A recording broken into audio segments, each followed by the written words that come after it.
Hey, welcome, Sandy friends. We're here today to talk about the design of our Sandy City flag. And I'm so happy to be joined by Devon Simper from Colonial Flags and Eric Richards, our City Communications Director. And we're here to talk about why does Sandy need a flag and what is the design contest all about and what is the process for adopting a city flag. So when I first came to office last year, we looked at all our communications, all our branding, and also the state flag design contest was going on. And so that prompted me to think, well, what has Sandy done? And I was surprised to learn that we don't have an official Sandy flag. We searched the records for any resolution or ordinance adopting a design for our city flag, and we found none. So I called up my friend Devon at Colonial Flag. We have a local expert in flag design, a vexillologist. Vexillologist. Say that 5 times, right? And we started the conversation about what Sandy needs and what is the proper design. We looked at what we use as a flag that's not an official flag, but what we're using and then how we can improve. Exactly. What you currently have is a logo, which is what a lot of companies use to promote their brand and such, but it's not necessarily a city flag. It can be changed on a whim by an executive order, and it's not codified into the city ordinance, and presumably it wasn't designed by Sandy residents. It was probably designed by the communications team. So the idea for a city flag is to create a symbol that the city can get behind, that the city has, the residents have been participating in the process to design it, and it really represents the city, and they can come together behind that symbol. Okay, so before we launch into the discussion on what a flag should look like and the design process, Eric, can you tell us about what we use now, our logo, and how that came to be? Yeah, so probably I would say in 2000, I forget the date, but 2005. 2005, yeah, Love Communications did a brand package for the city, and they branded the now what we call the S-Swish sort of mountain peak, and then that has a logo for each of the departments in a different color scheme, but the overarching one is the blue and green logo that we're all used to with Sandy in large letters underneath that. So we've used that and the guidelines for that Love Communication created all of these years. And I think simply drafted from that, the flag was made, which was really just the logo on material. Okay. And we're still committed to using that Sandy design logo for our departments and all of our, on our vehicles and all of our city business. That's not going to change with this flag design. Yeah, that absolutely doesn't change. And you see that often. You see that a city has a brand identity that is somewhat different from the flag itself, which needs to be much simpler overall. Okay. So when we talk about flag design, what should a good flag have? What are the elements of a good flag design? Number one, keep it simple. That's the biggest one. Simplicity is the big one. The more complex, the more easy it is to forget it. Has to be simple enough that a child could draw it from memory. I've heard you say that before, and as I think about our current logo, drawing that from memory, even as mayor, I've tried that, and I'd ask our residents to try to draw our logo from memory without peeking, and it's harder than you'd think. It does. The other part is be unique or be related, and that's where you have to start looking at other flags and other logos and other symbols out there to see if we're too close to one, or too close to one symbol or another. Are we actually unique, or do we show our relationship to a state or to a county? How do we want to recognize that? And then the final one that I've always added in there is it has to be invoking an emotional response. Does the community get behind it? Do they love that flag as much as they do the U.S.? I mean, you see the U.S. flag everywhere because we're all patriotic. Right. How do you invoke that kind of patriotism and city loyalty within the community so that they get behind a symbol that they all enjoy and they all want to, display at home? Then by all means, that's a good symbol for you. Mm-hmm. One thing I've learned since embarking on this study is our current logo.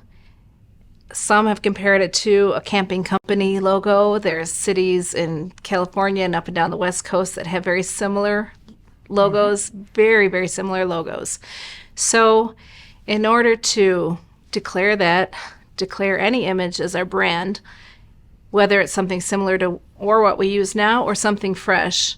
I think the exercise of being very deliberative and choosing and affirming the design that says who we are as a city, because it really does declare us, who we are, where we are, what we're known for, and it announces our city and our status and our presence to the world. So some have asked, hey, why do we need a flag? Why does it matter? Well, it matters a lot in communications, and all throughout history, every great city, every great nation has had a prominent flag. Simple, bold design Absolutely. that declares its presence and its prominence, and Sandy deserves a great flag. We're a great city, we deserve a great flag. Absolutely. So let's talk a little bit about the process and how this flag design has evolved. We started last year with conversations just here at my office about what the process should look like, how we can include members of our community, and it was really important to me to include youth, because this is going to be a symbol that they will inherit, that it should be something for a modern city, for our modern times. And so it was very important to involve students. And so, Eric, can you talk about the process on the call for designs and how that's evolved? Well, what I loved about it, Mayor, is you made sure that we started with a committee last summer and developed a small group that could oversee this. And then we developed a forum that could go out to the community that then would ask the community to pitch their graphic design ideas, whether they're in elementary or high school or adults. And we even reached out to the school districts to make sure that they were sharing that. Part of the forum asked what they're creating to kind of give a description of what the elements and colors represented. So as we got the intake forms in, we found we got maybe like 20 or so, I think, submissions initially. And that started in September and went through October. And then we thought, we should just let it go through the end of the year. So we extended the deadline so that we ended up with about 33 submissions. And they're all found online at sandy.utah.gov/flag. There's some really great designs. Great content. Great ideas Yeah. that came in. And what was so cool about that is that it was from people of Sandy, authentic ideas, people addressing how it relates, the images relate to our community or sense of community. And then we did set some parameters on colors, and can you talk about that? Yes, so at the beginning of the form, as we pushed this out, we did educate on the very things that you were talking about, to keep it simple, to make sure that you were using limited color, and make sure that the emblems or the design represented something meaningful to Sandyites, basically. So that was the ask, and then we actually got some great designs that came in. And we have the names of the people that sent them in to us, and they're great inspirational boards that we were able to draft off of and sort of refine over time. Right, and some things that were recurring themes in all the designs were our proximity to the canyon, to the mountains, that we're known for as a beautiful green community with big air, big sky, blue skies, and our beautiful green, lush neighborhoods. So people sent designs that drew on those concepts, and it was really fascinating discussion. And then once we got the designs, then Eric, you and your team refined those, right? Yeah, absolutely. We actually went through every single word and every single component and quantified that so that we saw how many actually use the color blue, how many use the color green. And you can find that online at that website. But also what they were saying, what kind of words they were using around that, why they chose white, because it meant peace. Or we did find that the S swoosh that is in our logo is a powerful sort of symbol that people refer to often. And I think it is because of the canyons. It's because it is an S, the S word of Sandy. And so those were the things we took into account as we were going through that. And the nice thing is everybody can see that online. You can see all of the elements that were used in the drafts that were sent in, as well as the color schemes quantified right there on our website. So it's kind of nice. And then we use that to then begin to draft a final 6 that we put out to the community at the beginning of the year. One thing that I learned on this design process is you have to think about the flag when it is blowing in the wind at a building and viewing it from a distance. And then you have to think about how does it look when it's at rest or inside like what we have behind us.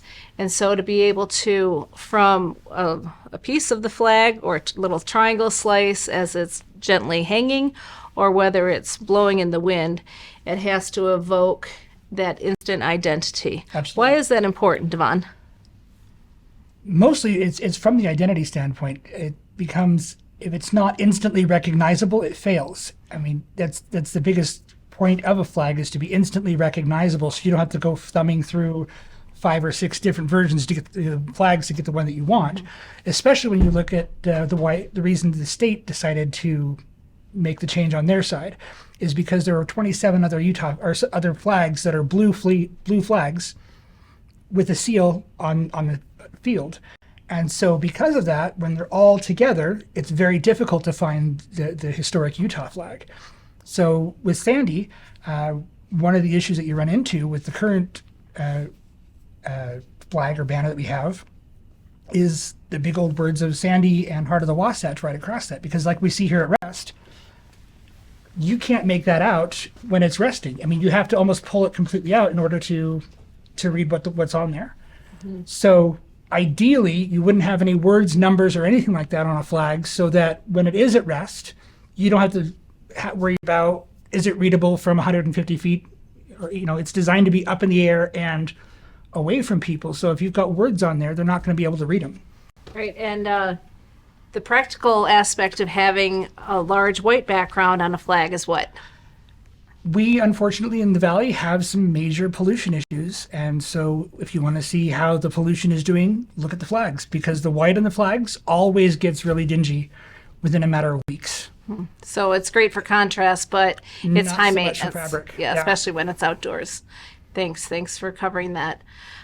So what do you guys think about the final selections and the final options on the Sandy flag design contest? Well, first of all, I love that the community weighed in quickly. They got involved. It created tons of conversation. People are obviously passionate about their Sandy, right? And so to me, whether good or bad discussion, it's all positive because we are trying to own something that is powerful as a community, and that is our flag. And so to me, to get so many submissions, so many people voting for their top 2 out of 6 that the committee helped and was instrumental in refining to put out to the public based on the original designs we got is fantastic. It's a great journey. And I think that says a lot as Sandy leadership, because we're not just throwing out designs. We actually followed a process, a very long process, and we're willing to take the time to do it the right way. Yes, and also to listen to the public feedback that we're getting. We're not just announcing, here's the new flag, here's the flag design for Sandy. We are engaging with the community. That is great value, community building experience, and creates a lot of civic pride and civic identity. So anything that does that, I'm for it 100%. Absolutely. And it's something for all ages. Everybody can get behind and has an option to weigh in and has a voice from the creative side to the final selection side. So I'm very proud of our community and very proud of the flag design committee and the process that we've embarked on. We're getting some very good results.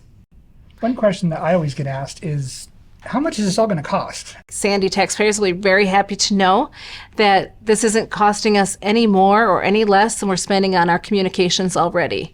We have a very talented in-house design team with graphics design and communications experience that has vetted all the entries of the design contest itself and refine the designs and put them out to the public. And then as far as the flag material and ordering new flags, that's in our budget already as part of our maintenance budget. So I think the Sandy taxpayers will be happy to know that there is no increased cost for this whole design experience. This is the kind of stuff that can promote economic growth in Sandy City, because now you've got an instant identity.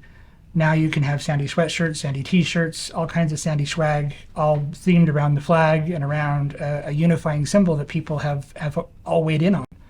So it can boost the local economy real easy. Yes, just on the website alone, I can't believe how many people voted on the first 6 design suggestions. We Yes. had, what was the total? It's like 1,500 and something, so Yeah. quite a few quickly. In just a few days. Yeah, And people loved weighing in. So again, the community engagement, that is just as important as the design itself. And we are well underway now to advance with our final suggestions. So what happens next on the design process? So everyone can see the timeline on our website that shows where we got to now, and our internal team got together and was able to get the input on the 6 flags that we had by the community, and we are now refining those down to 3 that we will put back out to the community at a final vote, and then the committee will make a determination from there what the flag will be, and we're hoping to be able to present that when and where. The big reveal will be at this year's Heritage Festival in Historic Sandy on Saturday, September 16th. And the newly adopted Sandy flag, the official Sandy flag, will be hoisted at Heritage Festival on September 16th. And then we're also going to be dedicating and bearing a time capsule. So that is going to be a celebration you don't want to miss. And we will be sure to recognize the person that inspired this final design from our community there, right? Yes, absolutely. They'll have a special invitation and VIP status at Heritage Festival. Yeah. So Eric, we've got these all narrowed down to the last 3. What's next? What's the next part? What's the next pieces? So we've refined those based on feedback from the committee. And so what we will be presenting to the public basically will be the final 3 designs. And this time we're going to show them in a setting both outside and indoor. So as we push this out, people will be able to see all 3 flags as they look, and then also one that is outside blowing in the wind, and then one that would be inside. You see typically inside a building. And I think that that visual will help the community to be able to make a final selection. And because there will be just 3 based on all of the feedback that we've received till now, it should make the decision easier. So we'll do that similar to the one that we just did where we put 6 out, and we'll have an explanation of what the meaning is, the symbolism is for each, and we'll have people vote like we just did. So, All right, so the last round of voting begins immediately, and you can find it where? So it will be on sandy.utah.gov/flag. And that's where, and then we will also push that out via e-blast to the community so that we can make sure that we get as many people involved on this final selection. We'll also put it out on social media and anywhere that we communicate to people in the city. So, Well, I want to thank you both, Devon and Eric, for joining me for a little flag chat today. And I want to thank the people of Sandy for the incredible design concepts and just participating. We have such a creative community and such an involved community, and I love everybody sharing their opinion and all the discussion that's happening about the Sandy flag design. It is a win for Sandy when our residents are involved and engaged, and I really look forward to the final selection and unveiling it at our Heritage Festival on September 16th, when we are going to raise the newly adopted Sandy flag and invite the person who inspired the winning design to be present for that. So that's Saturday, September 16th. Thanks everybody for joining us for a little flag chat here today at the mayor's office, and don't forget to vote for your favorite design.